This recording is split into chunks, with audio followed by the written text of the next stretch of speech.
Adventures. Hey guys, Chuke here from Chuke's Outdoor Adventures. Well, by now it has been reported for a few days that they are discontinuing the Gen 3 through 5 of Glock models and replacing it with the new V version of Glocks. It's just a crazy story. At first, the Glock store dropped it. The next day, other people started picking it up. Glock themselves got mad. Hey, stop releasing untrue information. Then the next day said, by the way, this is true. So this affects all models except for the Glock 43, the 43X, and the Glock 48. Now, a lot of people on the internet just went wild condemning it, stating that Glock is caving to California and because of some of these lawsuits. The main reason this is happening is they are going to fix it so you can't put a switch in a Glock. And, there's been some lawsuits. And so they're fixing that.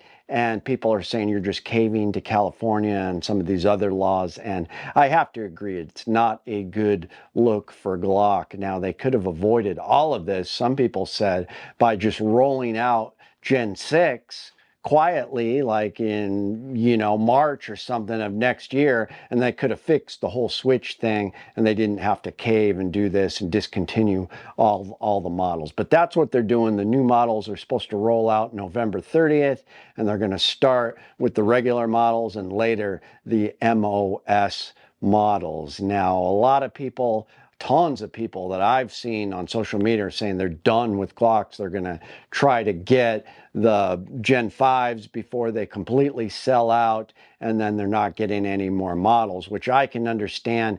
Really, I don't think it's going to affect Glock too much in the long run because they have so many contracts with the military and law enforcement that's enough to keep them going forever. But they do make some money off the regular market, your average Joe, and I think this will affect them. So we'll see what happens in the future.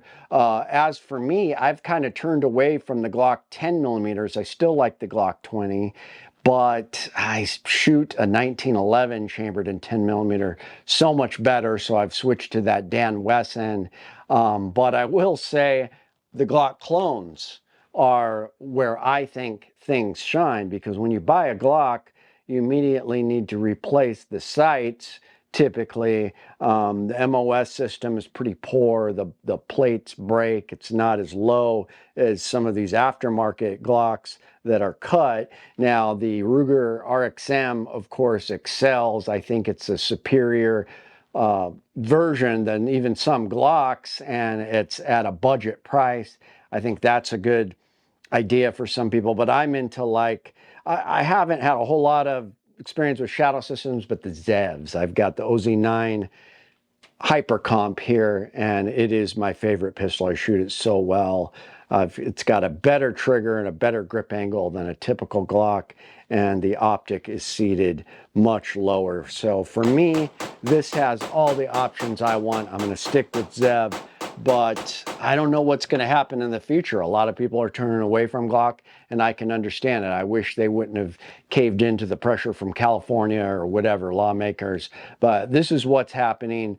I might have got some of the details wrong. Sound off in the comments if you guys know what's going on or what you are going to decide to do. But just doesn't make a lot of sense to me, and really they should have waited a little while and then rolled out the changes for the switch in the Gen 6, which we were all really waiting for anyways. It was highly anticipated. So I think it was a big mistake.